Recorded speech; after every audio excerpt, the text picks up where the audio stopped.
So if you're getting started to build your brand fresh on the internet, or if you're getting started in the new industry, then this video is right for you.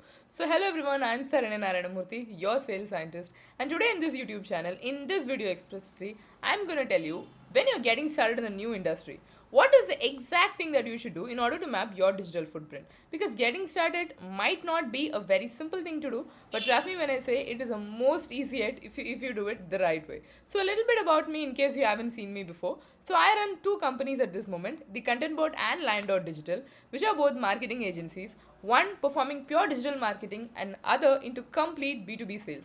Now on top of both of this, I also run Tamil Entrepreneur Academy, wherein we teach digital marketing in Tamil, yes, vernacular education and preserving mother tongue education in a way that entrepreneurs are able to get it in the most simplistic way possible and get the most out of it. So in this video, I'm going to teach you, let's say if you're getting started, how do you do it? So with that, let's get further. So in this video, I'm going to teach you how you can get started in your brand new industry or starting fresh, and also I'm going to give you an example of how we did it for an age-old heritage company. So with this, let's get started. So firstly, my step one would be, I get to learn and understand my industry much better. Yeah, so many times when we start a business, we think we know all about the industry, all about how it functions. But when it comes to working on the digital platform, especially on the internet, your social medias and your social engines, it becomes way more different and it's a whole new level of the game. So I'll tell you an example of how we work that out. So far I've been only doing it for my businesses, but recently I thought, okay, what if I can build a digital footprint for my father's company? So to just give you a context, my father has been in the field of instrumentation for the past 30 years. So now we are building Instrutech Solutions, whole new digital avatar, and we are also creating CRMs, lead channels, and a personal branding for that company. So I'm going to tell you how I did it and also take you through the way. So initially what I did was I searched more about the oil and gas industry because that is what we are focusing on right now, and went on to deep study sessions with my father, who has more than 35 years of experience in this industry, working with so many corporates, conglomerates, and refineries all over the world. So the reason I did both of these is because number one, I want to understand the industry better, but number two, and the most importantly, I want to understand how it is positioned on the internet. So I did my own research first. I went into research all about the oil and gas industry, who are the prominent players, demographically where are we placed, who are our top 5 customers whom we would ideally like to work with, and with our existing client base, how do we connect with the relationships online. So once I did this, I got a basic wireframe about, okay, so this is my roadmap, this is my territory, and this is the ups and downs or the roadways that I'm going in. So once I got that right, the second step that I focused on was to understand what I offer. So here is where you get to plot down, so exactly what is the offering that you bring to the table. What are the pain points you are solving? Are you selling a product, or are you selling an experience? Are you selling a service? Are you selling another digital product, or your consultation, or whatever that is? Understand in detail about your own capabilities on your product. Now the ideal question that comes here is, Saranya, I already know what I offer. This is my product and that's exactly why I'm selling. Can you just tell me how I can start new? Yes, but hear me out here. It is not just about the product that you're selling, but rather about what is the gap that the product is selling. For example, let you tell me about a marketing service. So let's say I help you to understand more about social media platforms. Now you can say, okay, am I talking about algorithm? Am I talking about the technical stuff? All of that's okay. But if what I'm telling is not helping you to increase your sales, then what I'm telling almost doesn't make sense to you, correct? Because that is not relevant to you. What you're looking for is ideally a way for you to get more sales for your product. And my algorithm that I teach you is just a way to do it. So exactly like that, everything that you sell should be a means to an end for your customer. So what you should be focused on here is, how do I position what I bring to the table as a means to an end? So on that note, go back to your drawing board and understand more about how the product that you're offering is becoming a more competent solution for your customers, and why should they choose you over your competitors. So in this case, when I sat down to prepare this list, I did not just understand more about the products we offered, which is all about industrial and instrumentation machineries, but rather what I understood was, okay, so why should these refineries come to us and not go with the competitors? Do you know where this ended up in? It was not about the product. Not really, not at all about the product. It was about two things. Firstly, it was about the delivery, what was the delivery time that we could offer, and secondly, about the support and service that we gave. By support and service, what I mean is how well are we responsive to our customers, how good are we in our documentation, how precise are our paperwork, and how much do we actually eliminate that load for our customers, because that is what the biggest problem that our customers are facing. If our test reports are good, if our test certificates are proper, if our delivery is on time, if both our post and pre documentations are intact, then that eliminates more than 80% of their headaches, which makes us a very reliable vendor to buy from. Great, right? So this is the second step. The third one is understanding who exactly our target audience are. Now, no matter what industry you choose, there'll be different size of companies, there'll be different types of companies, and then there will be intent.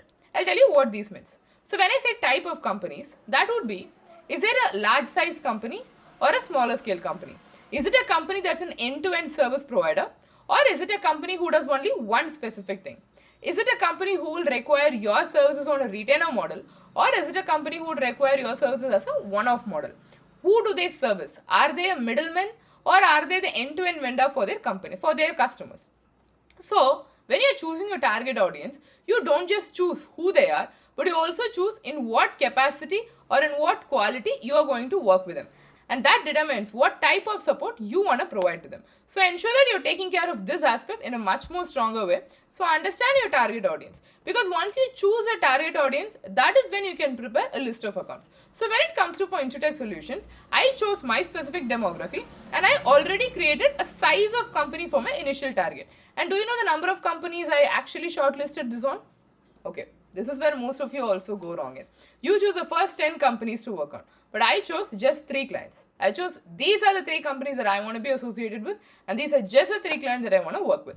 So now, when I chose my target audience, second thing that I did, which means ideally in our line of thing, the fourth thing, because first we understood about the industry, second we understood about the offer, third we understood about the target audience, and number 4 in line is to actually understand what is the existing nature of this target audience, or what is their current market capital, who are they already working with, what does their news report say, since these are all large size companies. I mean, enterprises that are the world's biggest conglomerates. Their own white papers, their own news reports, their own placements on the news article, and the understanding between the business demographics versus the company positioning plays a very major role.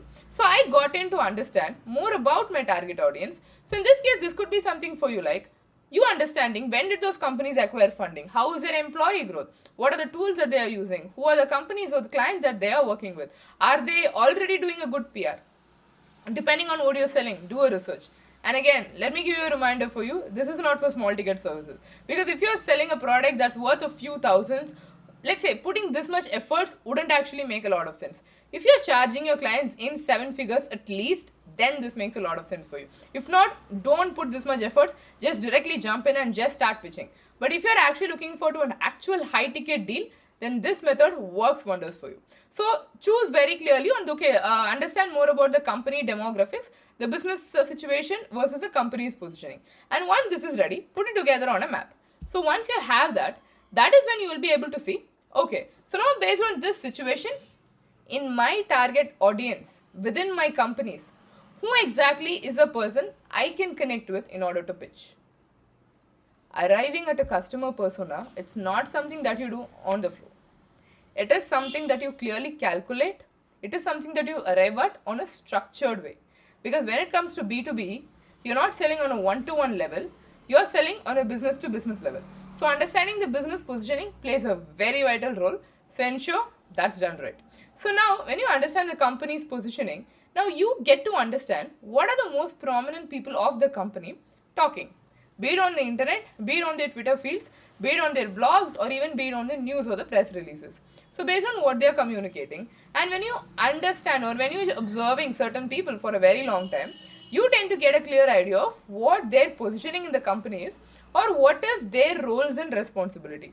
So now, whose roles and responsibilities do you think your product will ensure suits the best?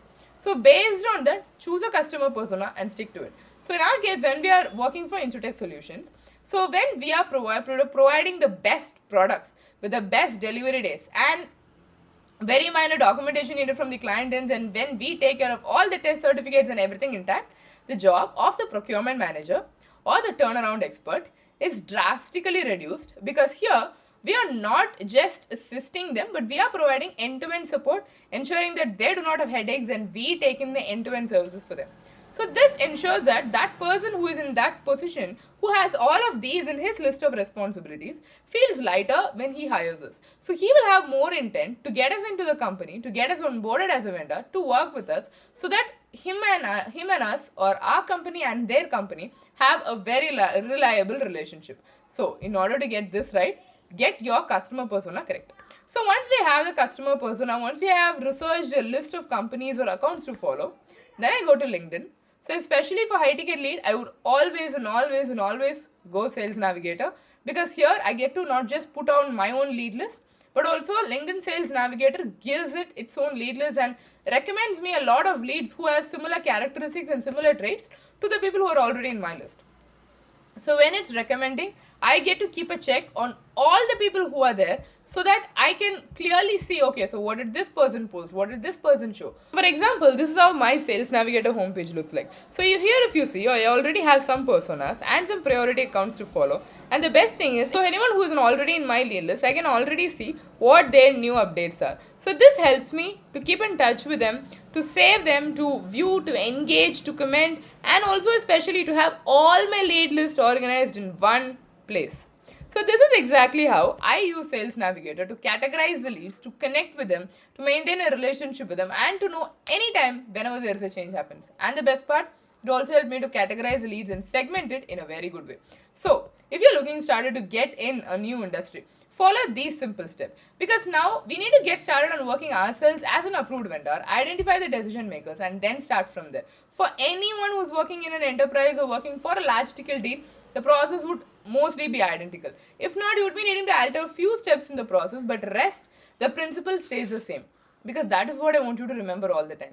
In sales, in lead generation, and especially with generating businesses, the principles are almost always the same. The only thing that differs is a means to an end, or the way in which we do it, or the minor adjustments. So if you're looking forward to generate B2B leads on 2026, follow this simple approach, and I believe you will be able to generate your sales right. If you have many more questions, or if you want to book a one-on-one consultation, feel free to check out the link in the description, so that we can sit and discuss how we can do the same for your company. So if you haven't already, make sure to follow this YouTube channel, so that you wouldn't be missing the best of the best updates from the Sales Scientist, which will help you to increase your sales drastically. So with this, I'll see you on the next video. Until then, signing off for now, Saranyan Naranamurthy. Let's close some sales.